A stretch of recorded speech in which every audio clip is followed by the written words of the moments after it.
یہ ویڈیو دیکھ کر اندازہ ہوتا ہے کہ وہ نعرے اور وعدے جو پاکستان تحریک انصاف نے اس پولیس کو لے کر کیے اور اس پولیس کو مثالی پولیس کہا، وہ آج سب راز کھل کر سامنے آ گئے۔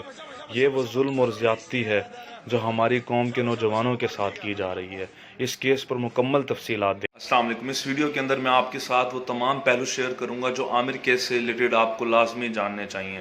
سب سے پہلا پہلو یہ ہے کہ وہ کون سی ویڈیو ہے جس کو پاکستان تحریک انصاف کا وہ صوبہ کے پی کے اس کی پولیس جو ایک مثالی پولیس ہے وہ بنیاد بنا کر کریک ڈاؤن کرتی ہے اور پھر سمجھتی ہے کہ جو انہوں نے کیا وہ جسٹیفائڈ تھا۔ نمبر 2 یہ کہ کیا جو پولیس نے بے معنی تشدد کیا عامر کے ساتھ وہ اس ویڈیو کو مد نظر رکھتے ہوئے جسٹیفائڈ تھا۔ نمبر 3 یہ کہ اس ویڈیو کے لیک ہونے کے بعد جو پولیس جس میں تشدد کر رہی ہے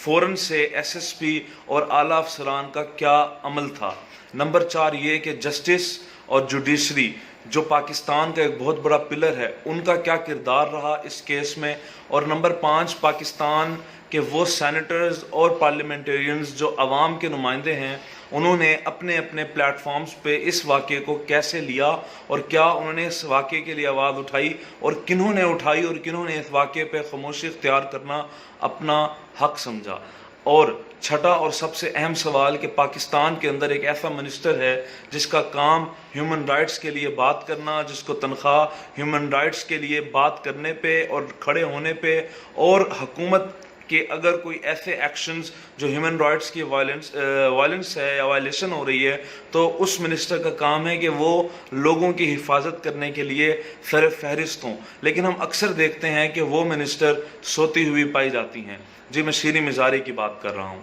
اب سب سے پہلے میں یہ بتاؤں گا آپ کو کہ وہ کون سی ویڈیو تھی جس کے اندر عامر کے خلاف پولیس نے ثبوت بنا کر وجہ بنا کر تشدد کیا۔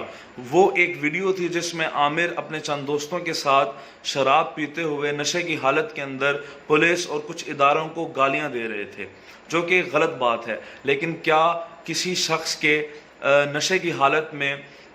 ادارے کو یا کسی بھی چیز کے اوپر اپنی رائے کا اظہار کرنے پہ یا بد اخلاقی کرنے پہ آپ یہ سمجھ سکتے ہیں کہ آپ بھی اسی لیول پہ گر جائیں، بلکہ اس سے 2-4 ہاتھ آگے بڑھ کے قانون ہاتھ میں لے کے آپ فیصلہ کرنے لگیں کہ اس شخص کو تھانے میں لے جائیں اور لے جا کر اس کو ننگا کر کے اس کی ویڈیو بنا کے اس کو ماریں، اس کو گالیاں دیں اور پھر ہنسیں اور مسکرائیں اور اپنے دوستوں کے اندر یہ بات کریں دیکھا ہم کتنے طاقتور لوگ ہیں۔ تو آپ یاد رکھیں آپ طاقتور نہیں بلکہ آپ اس عوام کے غلام ہیں اور آپ کی پکڑ ضرور ہوگی۔ نمبر 2 یہ کہ اس کے اوپر ہماری جوڈیشری نے کیا ایکشن لیا، تو میں آپ کو بتانا چاہوں گا کہ پشاور کے جو جسٹس ہیں انہوں نے اس واقعے کے اندر ڈی آئی جی اور ایس ایس پی کو طلب کر لیا اور ایس ایچ او کو معطل کرنے کا حکم دیا اور فوراً سے ایکشن لینے کی احکامات دیے اور رپورٹ جمع کرانے کا حکم دیا عدالت کو، جو کہ ایک مثالی اور ایک ایسا قدم ہے جو پاکستان کے لیے خوش آئین ہے۔ اب نمبر 3 یہ کہ اس واقعے کے فوراً بعد پاکستان کا صوبہ کے پی کے اس کی جو پولیس کے اعلیٰ افسران ہیں انہوں نے کیا ایکشن لیا، تو میں آپ کو بتانا چاہوں گا نہایت افسوس کے ساتھ کہ ایس ایس پی صاحب نے اس معاملے پہ خاموشی رکھی تب تک جب تک پبلک پریشر نہیں آیا، اور جب پبلک پریشر آیا تو انہوں نے بڑے معصوم بن کے اور ایک انصاف کے پابند بنتے ہوئے انہوں نے ایک ویڈیو بنائی جس میں انہوں نے کہا کہ ہم سمجھتے ہیں کہ انصاف ملنا چاہیے اور ہم اس کے اوپر ضرور ایکشن لیں گے اور یہ غلط بات ہے۔ تو یعنی آپ کو 6 گھنٹے بعد ویڈیو بنانا یاد آئی اور 6 گھنٹے بعد یاد آیا کہ انصاف نام کی چیز بھی تحریک انصاف کی حکومت میں ہونی چاہیے، تو یہ نہایت افسوسناک بات ہے۔ لیکن پھر ہم نے دیکھا کہ جب حکومت کا پریشر آیا، جب پبلک اوپینین آیا، جب جوڈیشری کا پریشر ہوا تو اب وہ سیدھی انگلی جو ہے وہ ٹیڑھی انگلی سیدھی ہو گئی ہے اور اب ایکشنز لیے جا رہے ہیں۔ لیکن اس سب کے اندر جو ایک دیکھنے والی بات یہ ہے کہ یہ ہمارے معاشرے کی ایک عادت بن گئی ہے کہ جس کے پاس طاقت ہوتی ہے وہ اپنی طاقت کا اظہار کرنے کے لیے کسی بھی حد تک گزر جاتا ہے،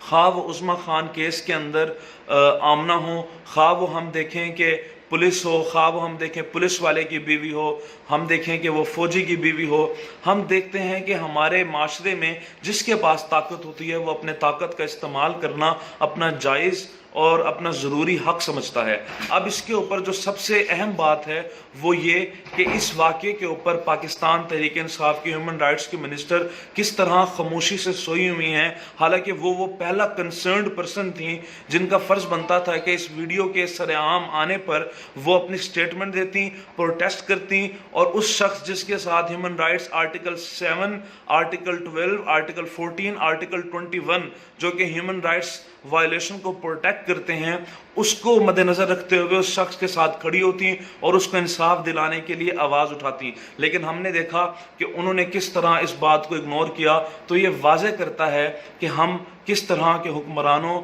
کس طرح کی حالت اور کس طرح کے معاشرے میں رہ رہے ہیں۔ اور ایک بات جو سب سے ضروری ہے، یہ معاشرہ آپ کے اور میرے ہونے سے بنتا ہے۔ جب تک ہم خود تبدیلی کا پہلا قدم نہیں اٹھائیں گے تب تک بس لوگ آئیں گے، وہ تبدیلی کے نعرے لگائیں گے